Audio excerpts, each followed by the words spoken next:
مشترکہ قربانی کے مسائل، اور پھر آگے آئے گا مختلف یعنی دیگر مسائل۔ اچھا جی، تو مشترکہ قربانی کے مسائل میں 3 باتیں ہیں۔ سب سے پہلی بات، مشترکہ قربانی یعنی مشترکہ قربانی کس کو کہتے ہیں۔ نمبر 2، مشترکہ قربانی کے جائز ہونے کی شرائط، اور نمبر 3، مشترکہ قربانی کے چند بنیادی نکات یا چند بنیادی مسائل۔ ٹھیک ہے، تو مشترکہ قربانی کس کو کہتے ہیں؟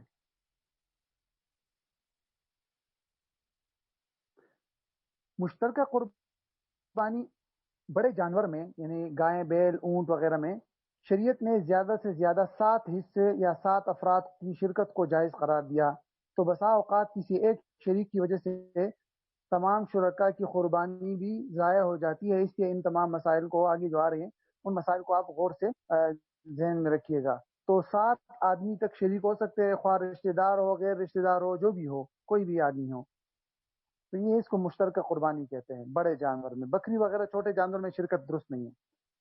تو یہ ہے سادہ سا مفہوم۔ مشترکہ قربانی کی شرائط کیا ہے؟ دوسری بات،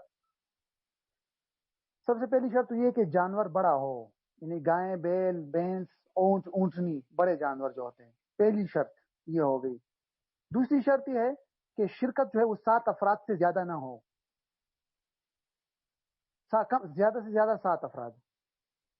تیسری شرط، کسی بھی شریک کا حصہ 7ویں حصے سے کم نہ ہو، زیادہ ہو سکتا ہے 2 3 رکھے، کم نہ ہو۔ کیا مطلب کم کیسے ہو سکتا ہے؟ مثال کے طور پر 7 شرکاء ہے، ٹھیک ہے، ان میں سے 5 کے جو ہے وہ ایک ایک حصہ ہے، وہ تو ٹھیک ہے، لیکن ایک کا 1.5 حصہ اور ایک کا آدھا حصہ، تو پھر یہ قربانی درست نہیں ہوگی۔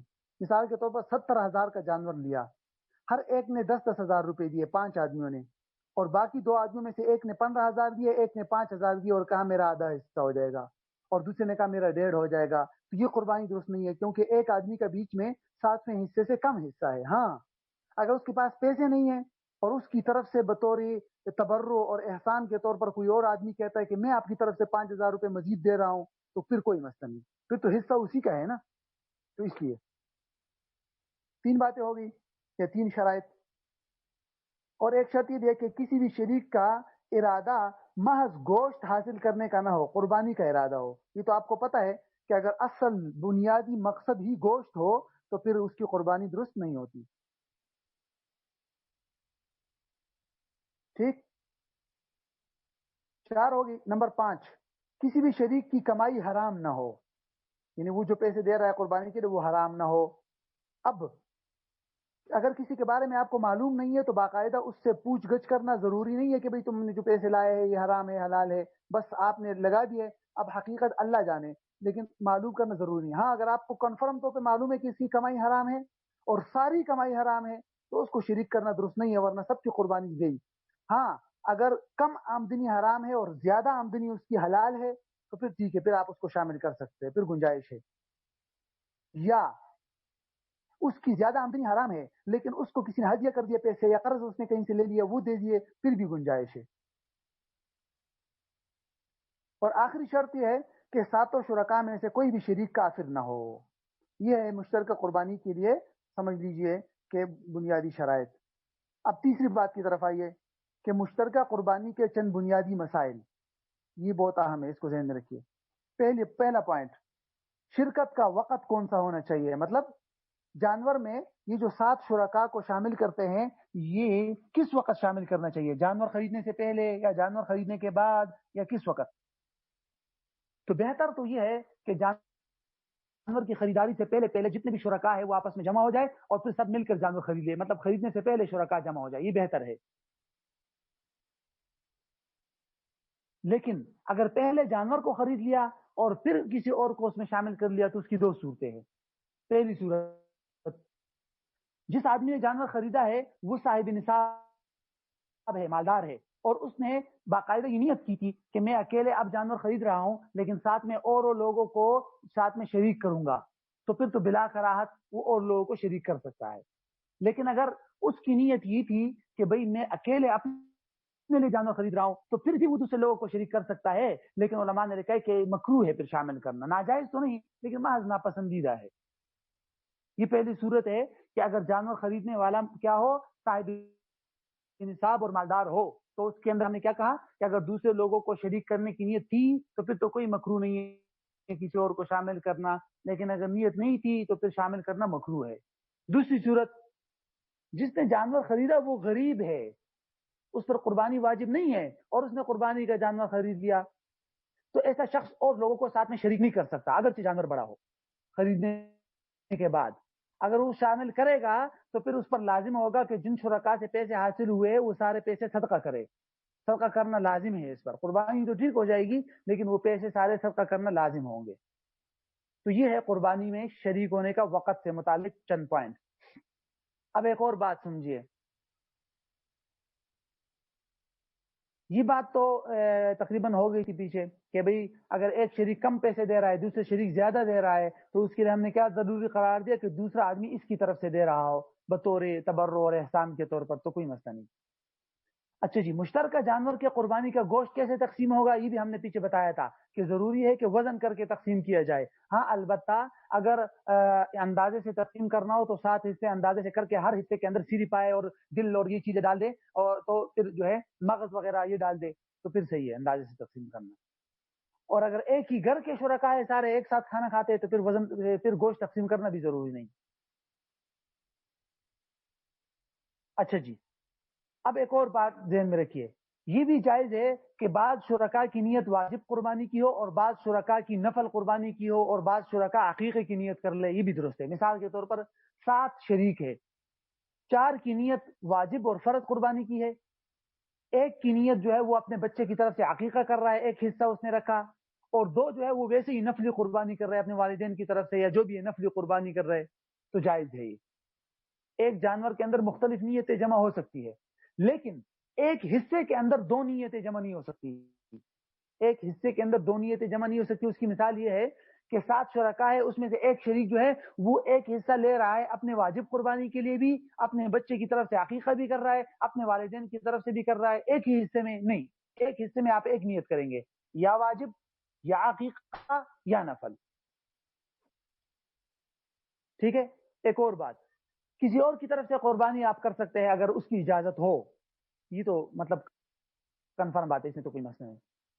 اور تقسیم کرنے سے پہلے گوشت ابھی تقسیم نہیں کیا اور اس کا کچھ حصہ پکا سکتے ہیں، یہ بھی ہم نے بتایا تھا اگر آپ کے ذہن میں ہو کہ وہ جو کلیجی وغیرہ آپس میں مل کر سب پکا لیتے ہیں اور پھر کھاتے ہیں، تو اس میں بھی کوئی حرج نہیں ہے۔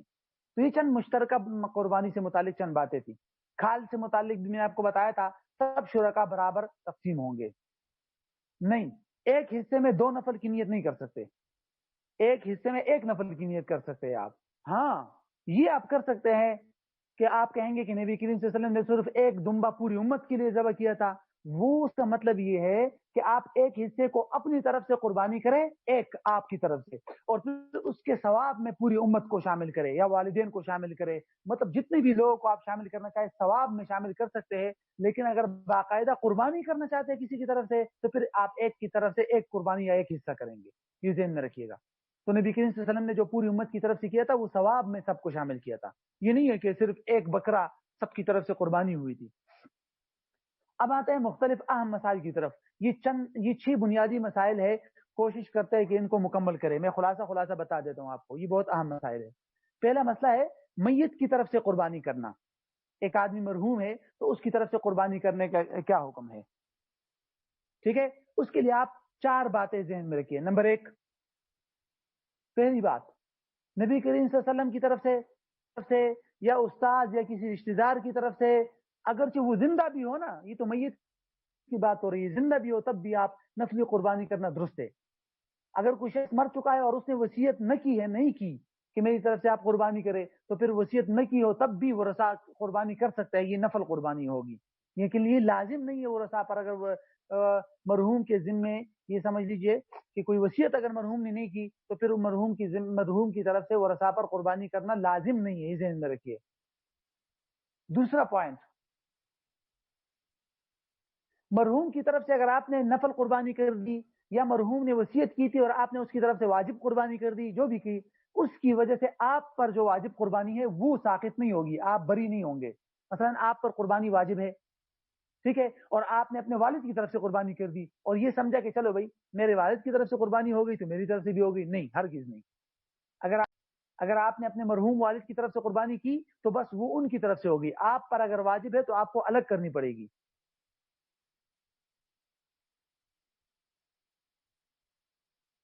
سمجھ آیا؟ یہ سوالات آخر میں رکھیے، میں آخر میں چیٹ میں پڑھوں گا. صحیح ہے، فی الحال ابھی اگر آؤں گا تو میں درمیان سے وہ سب کچھ جو میں پڑھا رہا ہوں وہ ذہن منتشر ہو جاتا ہے. تیسری بات آپ ذہن میں رکھیے، مرحوم یا میت کی طرف سے قربانی سے متعلق تیسری بات، اگر ایک مرے ہوئے شخص نے وصیت کی تھی کہ بھئی میری طرف سے قربانی کی جائے تو اس کے تہائی مال سے، اس نے جو ترکہ چھوڑا ہوگا اس کے تہائی مال سے اس کے لیے قربانی کرنا واجب ہے. سمجھ آیا؟ اور ایسی قربانی کا گوشت وہ رسا خود نہیں کھا سکتے، اس کا صدقہ کرنا ضروری ہے. سمجھ آیا؟ اگر مرحوم شخص نے وصیت کی تھی کہ میرے مال سے میری قربانی کرے تو ایسی صورت میں وہ قربانی وہ رسا پر لازم ہے. اگر تہائی مال سے وہ قربانی ہو سکتی ہے اور وہ گوشت سارا صدقہ کیا جائے گا.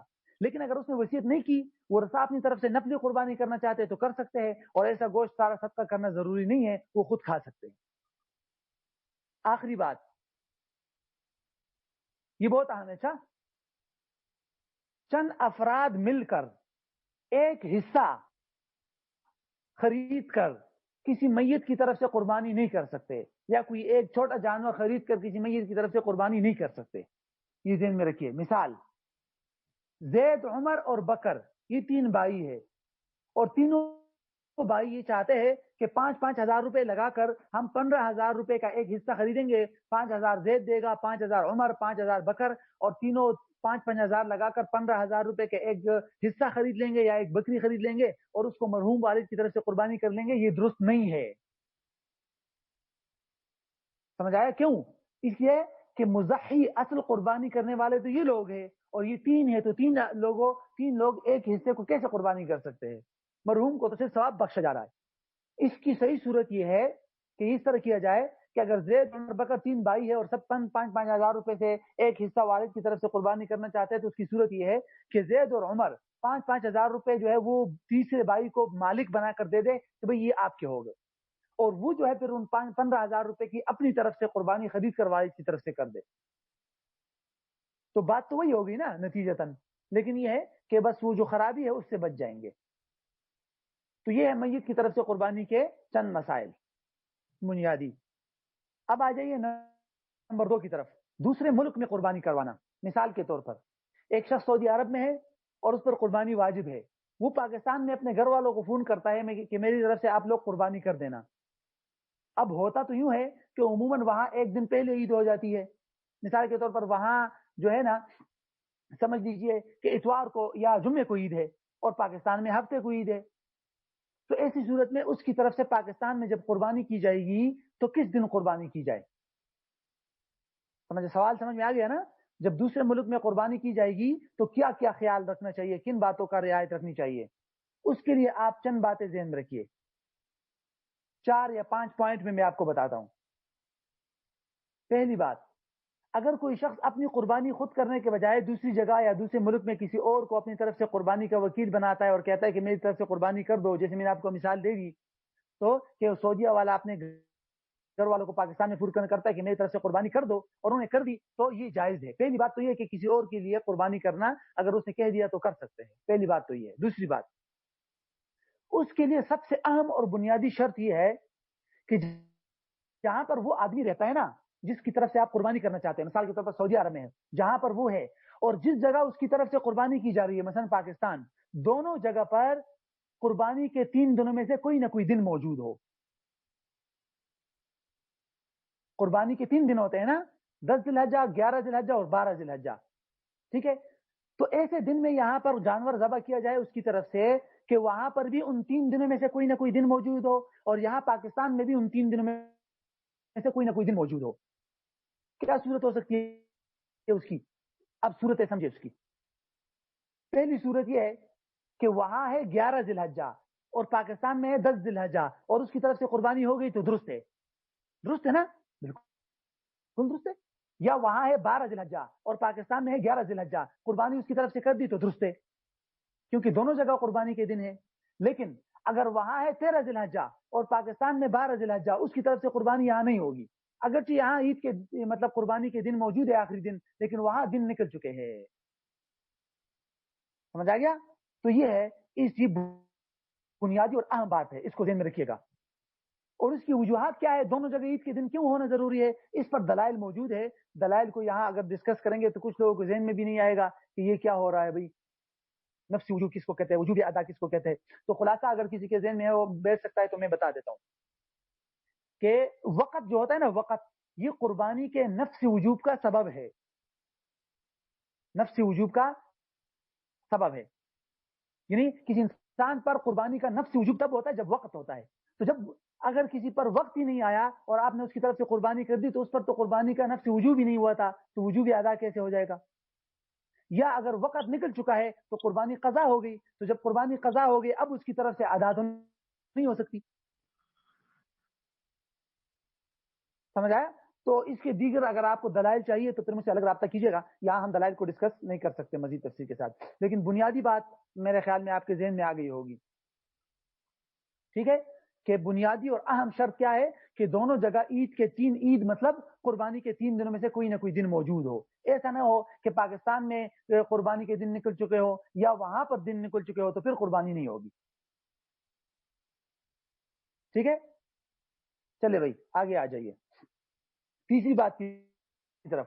قربانی اگر قضا ہوگی کسی سے، مثال کے طور پر ایک شخص ہے اس پر قربانی واجب تھی، یا مطلب جو بھی ہے صورتحال ہے، قربانی قضا ہو گئی کسی شخص سے، عید کے دن تینوں دن گزر گئے اس نے قربانی نہیں کی، تو اس کی 3 صورتیں ہیں. زیادہ سے زیادہ اس کی کتنی صورتیں ہو سکتی ہے؟ 3. پہلی صورت، ایک غریب شخص ہے غیر صاحب نصاب، اس نے قربانی کے لیے جانور خریدا، ٹھیک ہے، اور پھر قربانی کے دنوں میں اس نے قربانی نہیں کی، تو جب قربانی کے دن گزر گئے، قربانی قضا ہو گئی، تو اسی جانور کو صدقہ کرنا لازم ہے. اسی جانور کو صدقہ کرنا کیا ہے؟ لازم ہے جو اس نے خریدا تھا. یہ پہلی صورت ہے. دوسری صورت، اگر کوئی شخص صاحب نصاب ہے اور اس پر قربانی واجب ہے اور اس نے قربانی کے لیے جانور بھی خریدا مگر کسی وجہ سے قربانی کے دنوں میں قربانی نہیں کر سکا اور عید کے دن تینوں دن قربانی کے گزر گئے، تو اس شخص کو اختیار ہے چاہے تو جو جانور اس نے خریدا تھا اسی کو صدقہ کر دے یا اس کی قیمت کو صدقہ کر دے. اس کو دونوں پہلوؤں کو اختیار ہے، دونوں آپشن استعمال کر سکتا ہے، اسی جانور کو صدقہ کرے یا اس کی قیمت کو صدقہ کر دے. تیسری صورت، ایک صاحب نصاب شخص ہے اور اس کے اوپر قربانی واجب ہے اور اس نے قربانی کے لیے جانور نہیں خریدا، کوئی جانور نہیں خریدا اور قربانی کے دن گزر گئے، تو اب اس پر ایک بکری کی قیمت صدقہ کرنا لازم ہے. ایک بکری کی قیمت صدقہ کرنا لازم ہے. اس تیسری صورت کے اندر اس شخص کے لیے یہ جائز نہیں ہے کہ وہ بڑے جانور کے 7ویں حصے کی قیمت صدقہ کرے. یہ ذہن میں رکھیے گا، یہ جو تیسری صورت ہے یہ بہت اہم ہے. میں دوبارہ بتا دیتا ہوں. ایک شخص پر قربانی واجب ہے لیکن کسی وجہ سے اس کو پتہ نہیں تھا کہ مجھ پر قربانی واجب ہے، اس نے جانور ہی نہیں خریدا اور قربانی کے دن گزر گئے، ٹھیک ہے، اور مثلا یہی سمجھ لیجیے 2-3 سال تک اس نے قربانی نہیں کی، بعد میں یاد آیا وہ میں تو صاحب نصاب تھا. تو اب یہ شخص کیا کرے گا؟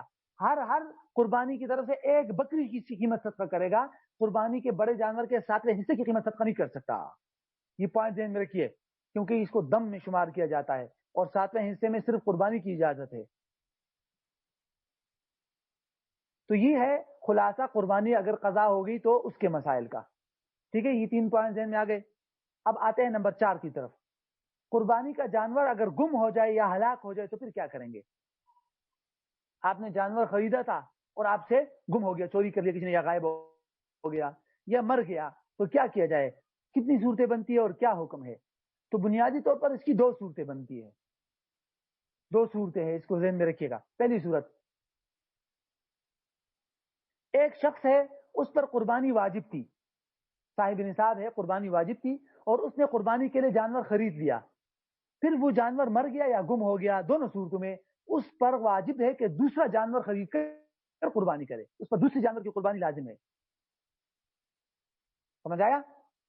اب اگر دیکھیے اسی شخص نے جس پر قربانی واجب تھی اس کا جانور گم ہو گیا تھا، ٹھیک ہے، اور اس نے دوسرا جانور خرید کر اس کی قربانی کر دی، پھر وہ جو گم شدہ جانور تھا وہ دوبارہ مل گیا، تو دوبارہ اسی جانور کی قربانی لازم نہیں ہے اگر اس نے کوئی اور قربانی ذبح کر دی ہے تو.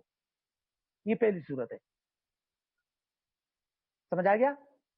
میں دوبارہ بتا دیتا ہوں. ایک شخص پر قربانی واجب ہے، اس نے جانور خریدا، وہ جانور مر گیا تو اس پر لازم ہے کہ دوسرا جانور خرید کے قربانی کرے، یا اگر اس کا جانور گم ہو چکا ہے تب بھی اس پر لازم ہے کہ دوسرا جانور خرید کے قربانی کرے. اور اس صورت کے اندر اگر اس نے دوسرا جانور خریدا اور اس کی قربانی کر دی، پھر وہ پہلے والا جانور دوبارہ مل گیا، تو اس پہلے والے جانور کو ذبح کرنا ضروری نہیں، والے جانور کو ذبح کرنا ضروری نہیں ہے، اس کو اپنے استعمال میں لائے، بیچ دے، جو کچھ بھی کرنا چاہے کرے. یہ اس صورت میں تھی کہ جب کسی پر قربانی واجب تھی. سمجھ آیا؟ اب دوسری صورت، ایک غریب شخص ہے جس پر قربانی واجب نہیں ہے اور اس نے اس کے باوجود قربانی کے لیے جانور خرید لیا اور پھر اس کا وہ جانور مر گیا یا گم ہو گیا، تو اس پر یہ لازم نہیں ہے کہ وہ دوسرا جانور خرید کر قربانی کرے گا. بس جو جانور خریدا تھا وہ گم ہو گیا تو بس گم ہو گیا، دوسرا خریدنا لازم نہیں ہے. جو مر گیا تو بس مر گیا، اب دوسرا جانور خریدنا لازم نہیں ہے. لیکن اگر اس نے دوسرا جانور خرید لیا اور اس کی قربانی بھی کر دی، پھر پہلا والا جانور ملا جو گم ہو گیا تھا، تو اس کی بھی قربانی واجب ہوگی، اس کو دوبارہ ذبح کرنا پڑے گا. اگر قربانی کے دن گزر گئے تو صدقہ کرنا لازم ہوگا. غریب اپنے اوپر خود لازم کرتا ہے یہ چیز ہے نا، تو اس لیے یہاں شریعت نے سختی نہیں کی، اس نے اپنے اوپر خود سختی کی ہے. شریعت نے جب اس کو کہہ دیا کہ آپ کے اوپر دوسری قربانی خریدنا لازم نہیں ہے، تو کیوں خریدا اس نے؟ جب دوسری خریدی، اس کی قربانی کر دی، پہلے والی دوبارہ مل گئی، تو وہ چونکہ اس نے اپنے اوپر خود لازم کی تھی، تو بس اس کو آپ دوبارہ یا تو ذبح کرے، اور اگر قربانی کے دن گزر گئے تو صدقہ کرے. تو یہ ہے خلاصہ قربانی کا جانور گم یا ہلاک ہو جائے ان کے مسائل کا. سمجھ آ گیا؟ یہ نمبر 5 کی طرف آئیے. قربانی کے جانور میں عقیقہ یا نفلی حصہ رکھنا، اس کی تقریباً بات تو پیچھے ہو گئی تھی نا. یہاں میں آپ کو دوبارہ 3 پوائنٹس بتا دیتا ہوں. نمبر 1، جس جانور میں ایک سے زیادہ آدمی شریک ہو سکتے ہیں نا، جیسے اونٹ ہے، گائے ہیں، بیل ہے، بھینس ہے وغیرہ، اگر اس میں کچھ حصے قربانی کے ہو، کچھ حصے عقیقے کے، کچھ حصے نفل وغیرہ کے، جائز ہے. میں نے آپ کو پہلے بھی بتا دیا تھا. لیکن دوسری بات، قربانی کا الگ، عقیقے کا الگ اور نفلی حصہ الگ الگ رکھنا ضروری ہے. یعنی ہر حصے میں الگ ضروری ہے. ایک ہی حصے کے اندر 2 نفل، یا ایک ہی حصے کے اندر نفل اور عقیقہ، یا ایک ہی حصے کے اندر واجب قربانی اور عقیقہ، یہ دونوں نہیں رکھ سکتے. یہ میں نے آپ کو پہلے ہی بتا دیا تھا، اس کو دوبارہ بتانے کی ضرورت نہیں ہے. چلے آخری بات کی طرف آئیے. قربانی کا جانور تبدیل کرنا کیسا ہے؟ کسی نے ایک قربانی کا جانور خریدا ہے اور وہ چاہتا ہے کہ میں یہ تبدیل کر کے دوسرا جانور خریدوں، تو کیا اس کے لیے جائز ہے تبدیل کرنا یا نہیں؟ یہ بہت اہم مسئلہ ہے، تھوڑا تفصیلی ہے، میں آپ کو مختصراً بتا دیتا ہوں. اس کی بنیادی طور پر 2 صورتیں ہیں، اور ہر صورت کے اندر پہ 2 صورتیں ہیں. صحیح ہے؟ ابتدائی طور پر کتنی صورتیں ہیں؟ 2. یعنی کہ اگر پہلی صورت یہ ہے کہ صاحب نصاب شخص نے، صاحب نصاب کا کیا مطلب ہے؟ ایک مالدار شخص جس پر قربانی واجب ہے، اس نے جانور خریدا اور وہ یہ چاہتا ہے کہ میں اب یہ جانور تبدیل کروں، تو اس کا کیا حکم ہے؟ تو اس کے اندر پھر 2 صورتیں ہیں. سمجھ آیا؟ اور دوسری صورت کہ ایک غریب اور غیر صاحب نصاب شخص جس پر قربانی واجب نہیں تھی، اس نے جانور خریدا اور وہ یہ چاہتا ہے کہ میں قربانی کا جانور تبدیل کروں، تو اس کے اندر بھی 2 صورتیں ہیں. میرے خیال میں سمجھ آ گیا ہوگا. سب سے پہلے ہم دیکھتے ہیں صاحب نصاب، اور جس آدمی پر قربانی واجب ہے اس نے اگر جانور خریدا اور وہ یہ چاہتا ہے کہ میں جانور تبدیل کرنا چاہوں، تو اس کے اندر آپ 2 پوائنٹ ذہن میں رکھیے. نمبر 1،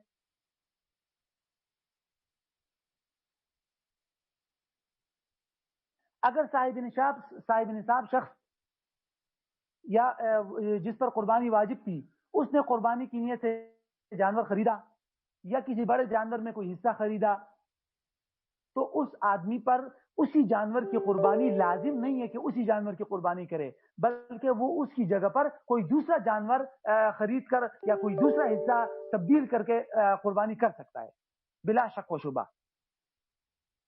آپ پر قربانی واجب ہے، آپ نے جانور خریدا اور آپ اس کو تبدیل کر کے کوئی اور جانور قربان کر سکتے ہیں، کوئی مسئلہ نہیں. یا آپ نے ایک حصہ خریدا، اس حصے کو آپ کسی اور کو دے کر آپ کسی اور جگہ شامل ہونا چاہتے ہیں یا الگ سے قربانی کرنا چاہتے ہیں تو کر سکتے ہیں. یہ پہلا پوائنٹ.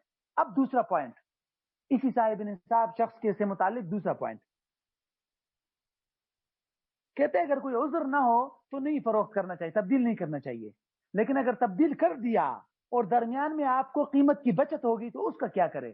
مثال کے طور پر مجھ پر قربانی واجب ہے، ٹھیک ہے، میں نے ایک بکری خریدی 20,000 کی، پھر میں نے سوچا کہ یہ اچھی نہیں ہے، پھر میں نے 18,000 کی کوئی اور اچھی سی قربانی خریدی اور یہ والی میں نے 20,000 کی بیچ دی، تو درمیان میں مجھے 2,000 روپے کا نفع ہوا نا، اس 2,000 روپے کا کیا کروں میں؟ تو کہتے ہیں کہ جو بیچ میں نفع ہوا ہے نا 2,000 روپے، اس کو صدقہ کرے تو بہتر ہے، واجب نہیں ہے۔ یہ 2,000 روپے بیچ میں جو بچت ہوئی ہے اس کو صدقہ کرنا واجب نہیں ہے بلکہ بہتر ہے۔ تو یہ ہے پہلی صورتحال کہ اگر کسی صاحب نصاب اور جس پر قربانی واجب ہوتی ہے اس نے جانور خریدا تھا اور تبدیل کرنا چاہتا ہے یا تبدیل کر دیا تو اس سے متعلق میں نے آپ کو پوائنٹ بتا دیے۔ اب آتے ہیں دوسری صورتحال کی طرف، کس کی طرف؟ غیر صاحب نصاب شخص۔ غیر صاحب نصاب شخص کا مطلب یہ کہ غریب جس پر قربانی واجب نہیں ہے، اگر اس نے جانور خریدا تو پھر اس سے متعلق آپ 2 پوائنٹ ذہن میں رکھیں، یہ بہت اہم ہے۔ نمبر 1، مشہور قول فقہا کا یہ ہے کہ اگر غریب شخص جس پر قربانی واجب نہیں ہے اس نے قربانی کی نیت سے جانور خریدا یا کسی قربانی میں حصہ اس نے خریدا تو اس پر اسی جانور کی قربانی کرنا واجب ہو جاتی ہے، اس کو تبدیل کرنا جائز نہیں ہے۔ آپ پر قربانی واجب نہیں ہے، آپ نے بکری خریدی قربانی کی نیت سے، تو آپ پر واجب ہے کہ بھئی اسی جانور کی قربانی کرے، تبدیل نہیں کر سکتے۔ یا آپ کسی ساتھ شرکا کے ساتھ شریک ہو گئے اور آپ پر قربانی واجب نہیں تھی تو اسی جانور کی قربانی آپ پر واجب ہے۔ پہلا پوائنٹ۔ اب دوسری بات کی طرف آئیے۔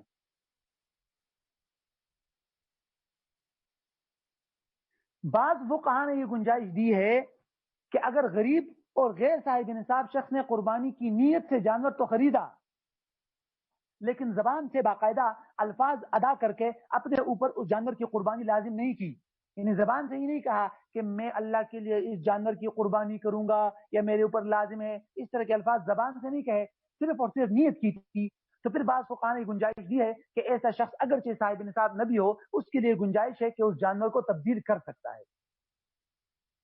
تو پھر آپ ضرورت کے موقع پر اس پر فتویٰ دے سکتے ہیں آپ کہ بھئی کیا ہے کہ آپ جو ہے اگر غریب کوئی مسئلہ پیش آیا، کوئی ضرورت پیش آ گئی تو آپ اس پر عمل کر سکتے ہیں۔ مثال کے طور پر آج ہی میرے سامنے ایک مسئلہ آیا تھا، میں آپ کو بتا دیتا ہوں۔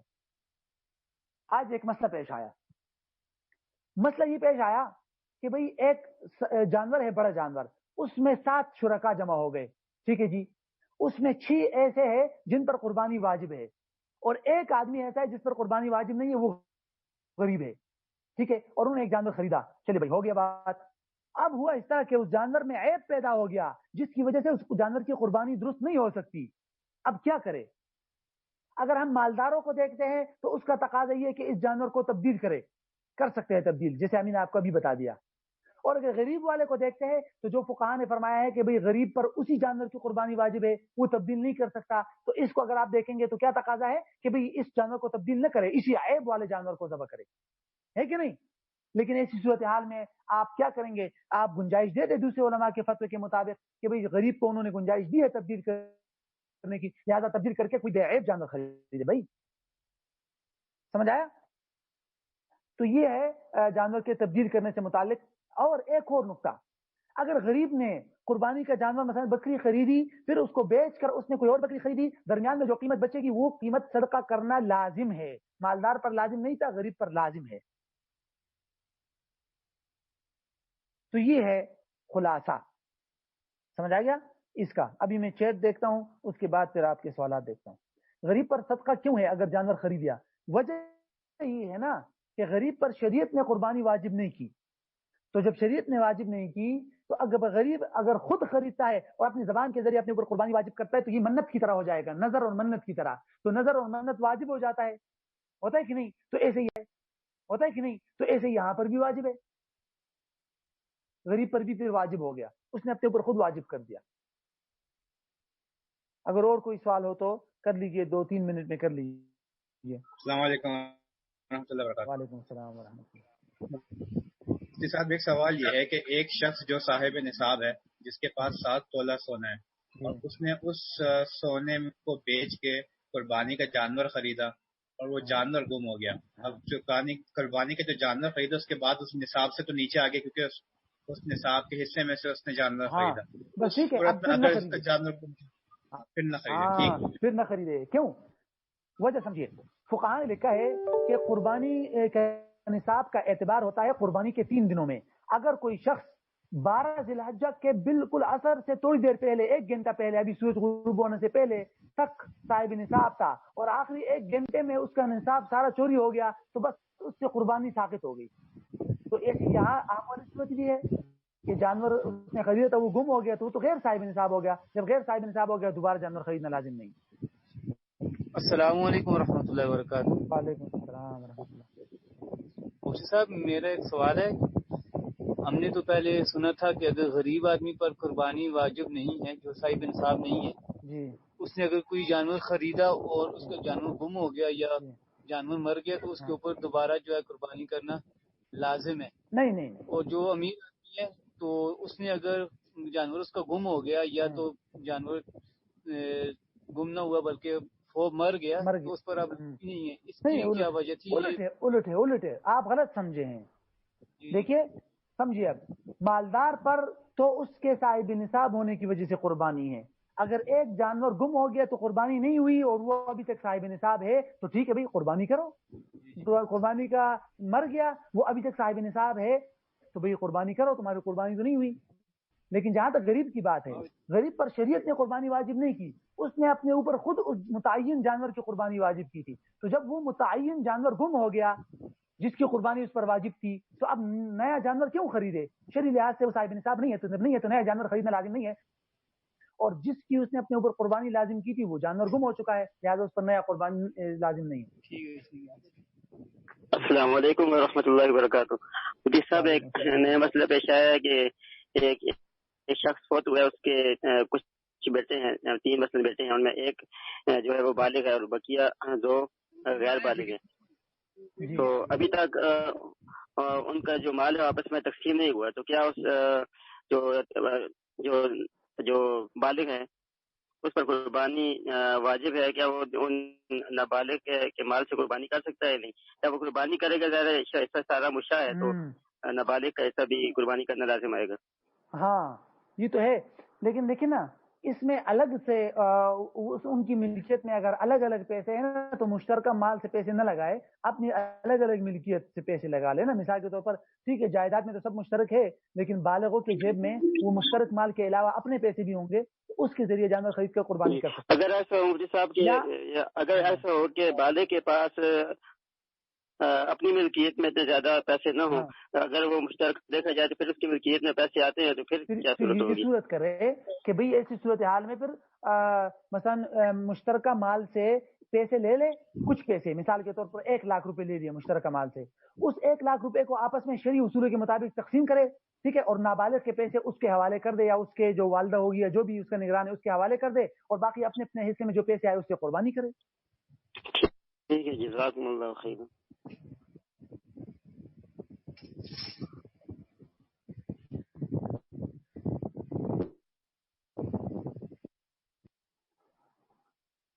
سب ایک اور سوال یہ ہے کہ جو شخص دوسرے قربانی کرواتا ہے اگر تو اس کی قربانی ان دنوں میں نہ ہو, یا تو 1 دن پہلے ہو جائے یا 1 دن بعد ہو جائے, تو کیا اس کا سارا کا ساری جو قربانی صدقہ ہو جائے گی یا پھر وہ اس کی کیا صورتحال ہوگی؟ وہ تو سمجھ لیجئے نا, وہ تو نفلی قربانی ہو جائے گی اور اس کی واجب قربانی اس کو الگ سے اس کا صدقہ اس پر لازم ہوگا, الگ سے صدقہ کرنا. ٹھیک ہو گیا, شکریہ. ہاں کل میرے خیال سے کسی نے ایک سوال کیا تھا کہ اگر 7 شرکا ہے اور انہوں نے جانور خریدا اور ابھی عید سے پہلے ایک شریک کا انتقال ہو گیا تو ورثاء اس کی طرف سے اجازت دے سکتے ہیں یا نہیں؟ تو ٹھیک ہے کہ اگر تمام ورثاء اجازت دے رہے کہ ہمارے مرحوم نے جو حصہ خریدا تھا اس کی قربانی اس کی طرف سے کر دی جائے تو یہ جائز ہے. ٹھیک ہے, اس پر میں نے نا ایک تفصیلی فتویٰ لکھا تھا جامعہ دارالعلوم کراچی میں جب میں تھا, تو میں دیکھتا ہوں اگر مجھے مل جاتا ہے موبائل میں تو میں آپ لوگوں کو بھیج دوں گا. تقریباً 7-8 صفحات پر ہے, اس پر کچھ شبہات ہے, کچھ اعتراضات ہے. شاید کل جن صاحب نے سوال کیا تھا ان کے ذہن میں وہی اعتراضات تھے, تو میرے خیال میں تو وہ اعتراضات وغیرہ کے جوابات اس میں ہیں. اگر کسی کو چاہیے تو پھر مجھے یاد دلائیے گا, انشاءاللہ میں پھر بتا دوں گا. ٹھیک ہے، ابھی میرا خیال سے کلاس ختم ہونے والی ہے، 1 منٹ ہے، خود بخود کلاس ختم ہو جائے گی، 40 منٹ پر ختم ہو جاتی ہے۔ مفتی صاحب ایک اور گزارش یہ ہے کہ جو آپ نے نفس وجوب کا بتایا تھا اس کو دوبارہ دہرا دیں تاکہ وہ یہاں اصل میں نا وہ تفصیلی بحث ہے، اصول فقہ کی بحث ہے نا، کہ وقت جو ہے نا یہ قربانی کے لیے نفسی وجوب ہے، تو جب تک جس آدمی مثلا سعودی عرب میں ایک آدمی ہے، وہاں ابھی وقت نہیں ہوا، اگرچہ پاکستان میں وقت ہوا ہے یا وہاں وقت نکل چکا اور پاکستان میں وقت ہے، تو جب وقت نہیں ہے نا تو اس آدمی پر نفسی وجوب نہیں ہے، تو جب اس آدمی پر نفسی وجوب نہیں ہے تو اس کی طرف سے قربانی کرنا اس کو کہتے ہیں وجوب ادا، تو نفسی وجوب اگر نہ ہو تو وجوب ادا بھی نہیں ہو سکتا۔ یہ اصول فقہ کی بحث ہے، اس پر دارالعلوم کا ایک تفصیلی فتویٰ ہے، وہ اگر چاہیے تو پھر میں بھیج دوں گا، وہ اتنا مختصر وقت میں اس کی تفصیل نہیں رکھی جا سکتی۔